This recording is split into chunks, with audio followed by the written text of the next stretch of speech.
त्रिपुरा सरकार ने supreme court में एसएलपी के माध्यम से त्रिपुरा हाई कोर्ट के एक आदेश को चुनौती दिया है और इस अपील में भी शिक्षकों से जुड़ा हुआ ही मामला है, जिसमें टेट एक प्रमुख मुद्दा है। इस अपील की सुनवाई कल यानी 13 अक्टूबर 2025 को होनी है और यह अपील जस्टिस दत्ता और जस्टिस मसीह के ही पीठ में लगी है, अर्थात जस्टिस दत्ता और जस्टिस मसीह, जो कि टेट के मामले में उन्होंने पहले निर्णय दिया था, जिससे आज लाखों शिक्षक पीड़ित हैं। त्रिपुरा सरकार के द्वारा इस अपील में शिक्षकों की नियमितता और टेट प्रमुख मुद्दा है। हालांकि सुप्रीम कोर्ट के पिछले निर्णय से यह संबंधित नहीं है, लेकिन टेट इसमें भी एक प्रमुख मुद्दा है। सुप्रीम कोर्ट में यह कल के लिए लिस्टेड है और कल इस पर सुनवाई होगी। इससे सुप्रीम कोर्ट का रुख का थोड़ा पता चलने की संभावना है। इस सुनवाई से यह पता चल जाएगा कि सुप्रीम कोर्ट का टेट के प्रति रुख क्या है। उसी रुख पर हमारा अगला आने वाला रिव्यू पिटीशन भी निर्भर करता है। तो इससे एक अंदाजा अवश्य लग जाएगा कि आखिर सुप्रीम कोर्ट चाहता क्या है, आखिर यह मामला क्या है। त्रिपुरा सरकार ने त्रिपुरा हाई कोर्ट के किस आदेश को चुनौती दिया है, उसमें प्रमुख मुद्दा क्या है और यह हमारे शिक्षक बंधुओं पर क्या असर डाल सकता है। आज के इस अंक में इसी विषय पर चर्चा करने जा रहे हैं। नमस्कार, इस अंक में आप सभी का बहुत बहुत स्वागत है। कल यानी 13 अक्टूबर 2025 की हियरिंग अहम इसलिए भी है कि इसमें टेट के मुद्दे को एक फ्रेश तरीके से सुना जाएगा और कोर्ट के रुख के हिसाब से आगे का अंदाजा लगाया जा सकता है। दरअसल त्रिपुरा हाई कोर्ट में सजल देव नाम का व्यक्ति एक याचिका लगाया था। सजल देव त्रिपुरा के कई अन्य शिक्षकों के समान सर्व शिक्षा अभियान के तहत संविदा शिक्षक था, जिसका कार्यकाल नियमित नहीं था। वर्ष 2014 में त्रिपुरा सरकार ने लगभग 10,323 शिक्षकों को सेवा से वंचित कर दिया था, जिसमें सजल देव भी था।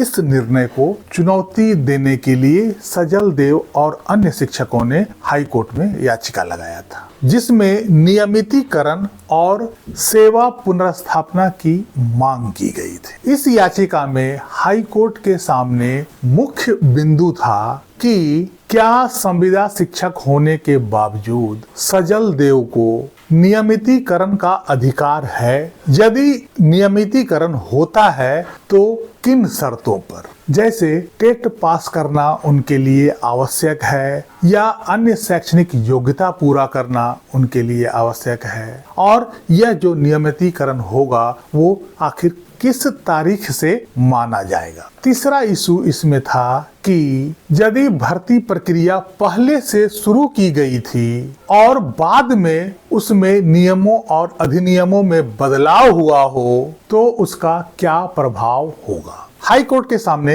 यही 3 मुद्दा था जिस पर हाई कोर्ट को अपना डिसीजन देना था। इस पर हाई कोर्ट ने जो निर्णय सुनाया वो सजल देव के पक्ष में था। हाई कोर्ट ने इस पर निर्णय सुनाते हुए कहा कि जिन शिक्षकों की नियुक्ति या भर्ती प्रक्रिया 29 जुलाई 2011 से पहले आरंभ की गई थी, उन्हें टेट की अनिवार्यता से बाध्य नहीं किया जा सकता है। यदि भर्ती प्रक्रिया पहले से ही विज्ञापन के माध्यम से घोषित हो चुकी थी और नियम बाद में बदले गए थे, उस स्थिति में भी टेट अनिवार्यता के लिए बाध्य नहीं किया जा सकता है। इसके अलावा त्रिपुरा सरकार ने 30 सितंबर 2021 को एक नियमितीकरण योजना लागू की थी, जिसमें शिक्षकों का क्लासिफिकेशन किया गया था और उन शिक्षकों पर टेट की अनिवार्यता का प्रावधान किया गया था। जबकि न्यायालय ने यह पाया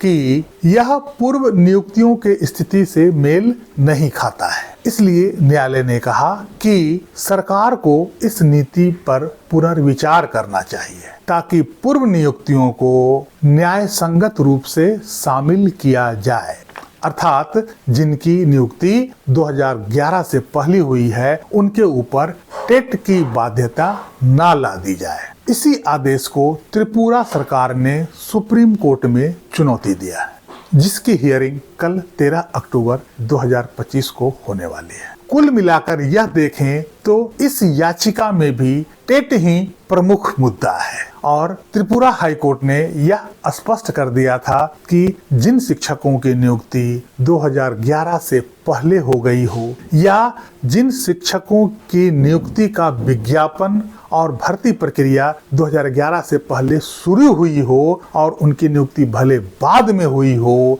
ऐसे कंडीशन में भी उनके ऊपर टेट को नहीं लादा जा सकता है। इसके अलावा जिन शिक्षकों का नियमितीकरण किया जा रहा है उनके ऊपर भी टेट की बाध्यता नहीं होनी चाहिए यदि वो शिक्षक 2011 से पहले से सेवारत हैं। कुल मिलाकर यदि सुप्रीम कोर्ट इस अपील की सुनवाई करता है तो टेट ही डिसीजन का मुख्य मुद्दा होगा। हालांकि कल आफ्टर नोटिस पहला हियरिंग है, सभी रिस्पोंडेंट्स को नोटिस भेजा जा चुका है और उसके बाद का ये पहला हियरिंग है। इसमें बहुत ज्यादा कुछ निर्णय आने का संभावना तो नहीं दिखता है, क्योंकि पहला हियरिंग में एफिडेविट, काउंटर एफिडेविट वगैरह में ही समय निकल जाता है। इसके बाद का जो समय फिक्स होगा शायद वो बहस के लिए होगा, उसके बाद उस पर सुप्रीम कोर्ट अपना रुख तय करेगा। बहरहाल यदि कल इस विषय पर चर्चा होती है उससे यह पता चल जाएगा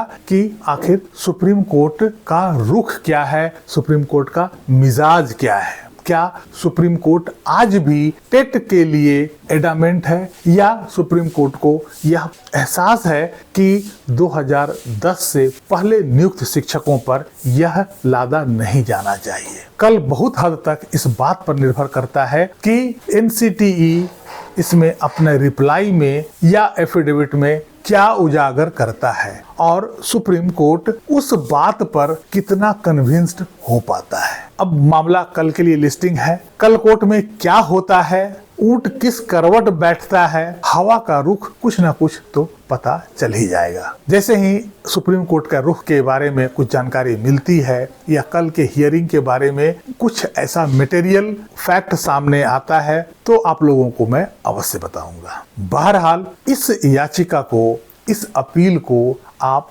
सेमीफाइनल के रूप में जरूर देख सकते हैं। यदि इस याचिका में शिक्षकों के फेवर में कुछ बात निकल कर आती है तो इससे देश के पूरे शिक्षकों पर सकारात्मक प्रभाव पड़ेगा और शिक्षकों के परेशानी में थोड़ी राहत मिलने की संभावना बनेगी। कल देखते हैं कल सुप्रीम कोर्ट में क्या होता है। यही थी छोटी सी जानकारी जो मैं आप लोगों के साथ शेयर किया। इस अंक में यहीं तक। कैसी लगी जानकारी कमेंट करके जरूर बताइएगा। वीडियो को लाइक कीजिएगा, चैनल को सब्सक्राइब कीजिएगा। मिलते हैं अगले अंक में, तब तक के लिए जय हिंद, वंदे मातरम।